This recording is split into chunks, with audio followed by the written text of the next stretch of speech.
आदाब, मैं मुशाहिद हुसैन खास नज़र में आपका खैर मकदम है। तिरंगे को बदलकर भगवा झंडा अब भारत का कौमी झंडा होगा।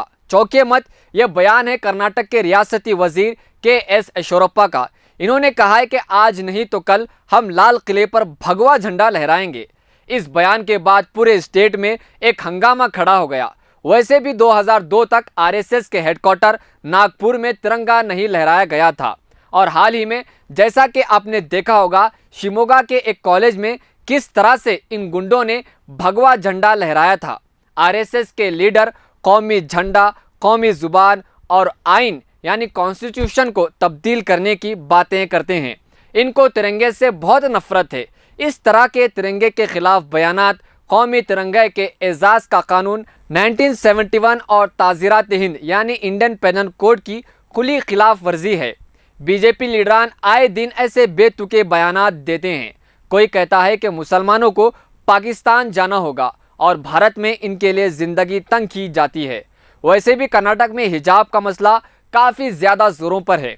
नाजरीन, येदियुरप्पा का कौमी झंडे को बदलने के इस बयान पर इनको अभी तक जेल की सलाखों के पीछे होना चाहिए था, लेकिन अफसोस सद अफसोस इस बात की है कि सोसाइटी के लिए खतरा पैदा करने वाले लोग और गुंडे आज़ाद बाहर घूम रहे हैं, और अपनी हक की लड़ाई लड़ने वाले लोग इंसाफ के मुंतज़िर अभी तक जेल की सलाखों के पीछे हैं।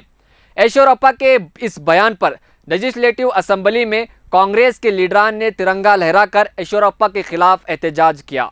डी.के. शिवकुमार ने कहा कि येदियुरप्पा का बयान मुल्क से गद्दारी के बराबर है।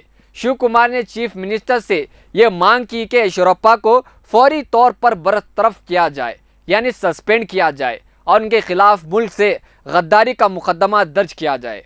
हैरानी इस बात की है, असेंबली में मौजूद बीजेपी हुक्मरानों ने येदियुरप्पा का दिफा किया। नाजरीन, आए दिन मीडिया में इस तरह के बयानात आते रहते हैं जहां ये लोग मुल्क के दस्तूर और तिरंगे का मजाक उड़ाते हैं। बल्कि आरएसएस के कुछ लोग यहाँ तक कहते हैं कि एक नया दस्तूर और संविधान तैयार है, बहुत जल्दी वो इसको लागू करेंगे। तो हमें यह समझना होगा कि मुल्क की बका और अमन व सुकून और तरक्की के असल में कौन दुश्मन है। नाजरीन, इस वीडियो को ज़्यादा से ज़्यादा शेयर कीजिए और मिल्ली डाइजेस्ट को सपोर्ट कीजिए। शुक्रिया।